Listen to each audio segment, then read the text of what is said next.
Hey guys, Dr. Stephanie here. I'm a physical therapist, and today I want to talk about back pain. So, back pain can have a ton of causes, and most people probably have some form of back pain at some point in their lives. It can be caused by the SI joint, which may be kind of on one side of your back. It can just be generalized low back pain. It can be from a herniated disc. It can be from straining your back, kind of pulling those muscles back there. Whatever the cause, it can really take a toll on you and keep you from doing your favorite activities.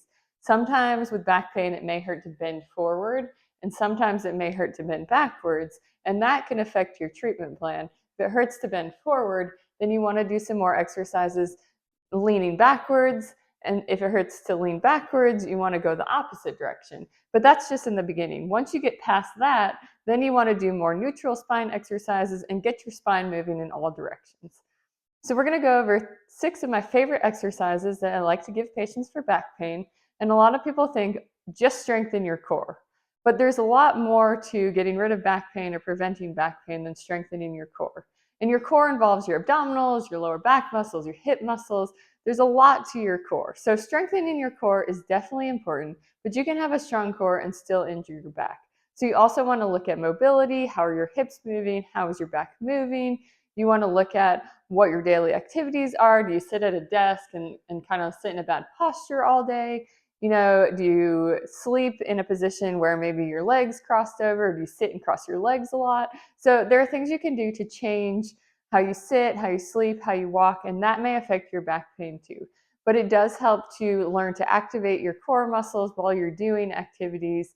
And you don't have to do that all the time, but in the beginning, when you're trying to learn how to activate those muscles, it's important to do it, while you're standing up from a chair or sitting down on a couch or walking.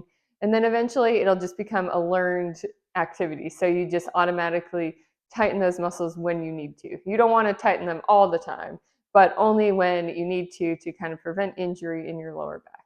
So all you need today is a Pilates ball or a little playground ball and a dumbbell. And so we're going to start on the floor. I'm going to grab this Pilates ball. And so you're going to lie on your back, hold the ball straight up in the air, and lift your hips up off the ground. So we're going to do a bridge march, and it involves squeezing this ball too. So you're going to squeeze it as you hold, and that just kind of gives you the cue to tighten those abdominal muscles. And you want to make sure you tighten too. So if you don't know how to find those abdominal muscles, you can put 2 fingers on the inside of your hip bones and just kind of slightly pull your belly button to your spine, and you'll feel those muscles pop into your fingers. So you want to do that as you squeeze the ball, and then you're going to lift one knee and then the other knee. And then you can relax those muscles and tighten and go again.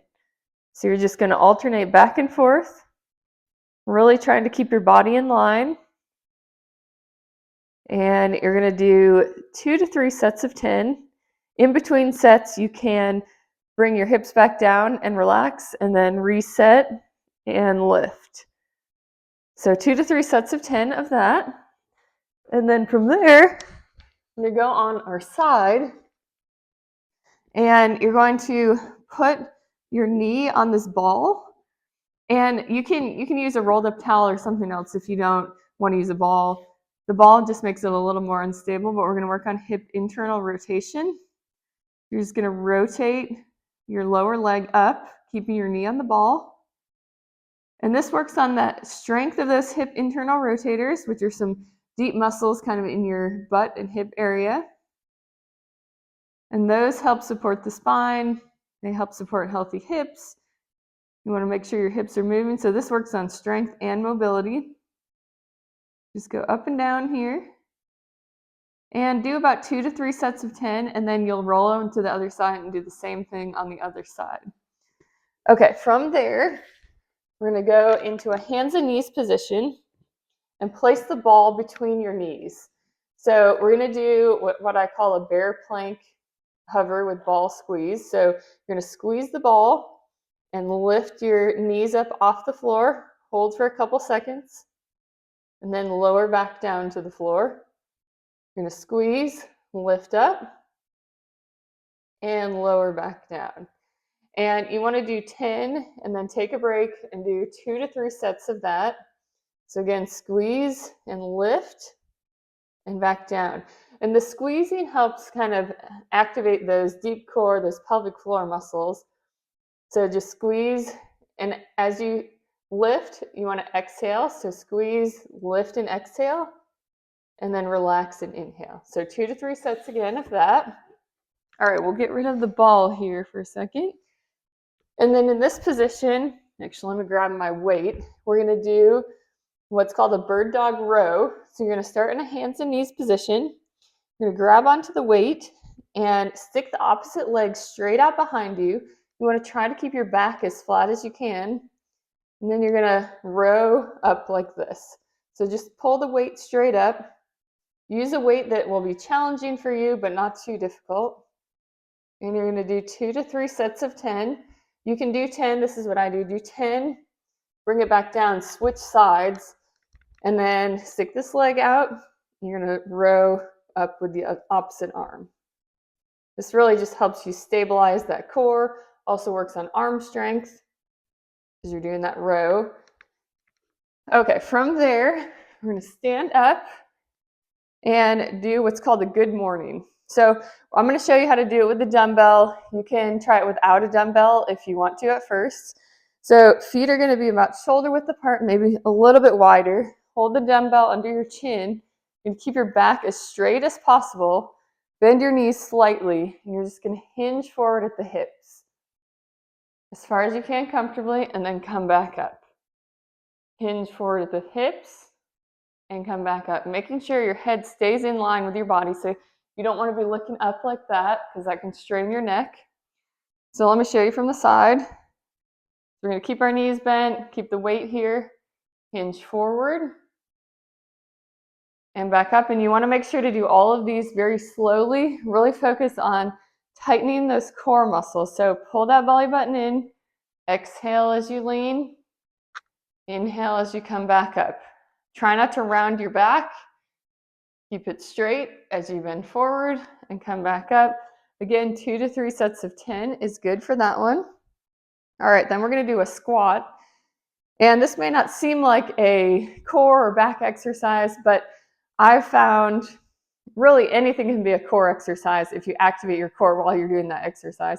It's also been found that if you're treating back pain, in order to get back to full function, get rid of that back pain completely, it's important to really work on building strength. So you can't just do exercises laying on the floor. You have to stand up, you have to do squats, you have to do things in different directions. You have to really challenge those muscles around your spine, around your hips to really get rid of that back pain and prevent that back pain. So we're going to do a goblet squat. So hold a dumbbell right under your chin with both hands, feet a little bit wider than shoulder width apart, and you're just going to squat down. You can go further than 90 degrees, but you don't really need to. It's not necessary to get the effect of the exercise, so just squat as low as you can. And then come back up very slowly again. So you don't want to be going up and down quick. So slow down and back up. And again, you want to tighten those core muscles and then slowly squat down and slowly come back up. All right, then the last one I'm going to show you, we're going to do a reverse lunge. So this is, you're going to hold a weight again. You're going to just lunge back. And actually, we're going to do something extra. We're going to push the weight up, come back down, bring it back up. We're going to do a reverse lunge, push up and back down. Reverse lunge, up and back down. Lunge up, you can kind of do it together. So same thing on the other side, reverse lunge, except you want to do it slow. So you may want to do a lunge, push up, and then back down. Lunge up and back down. 2 to 3 sets of 10. Obviously use a weight that's challenging, but not too difficult. And I think I said I was going to give you 6 of my favorite exercises. I think I gave you 7. So you got a bonus there, but try all of those. Those are great for just building general strength. They're great for learning how to activate your core while you're doing other exercises. They're great for getting rid of back pain. So try those. Hopefully that helps you, and have a great day.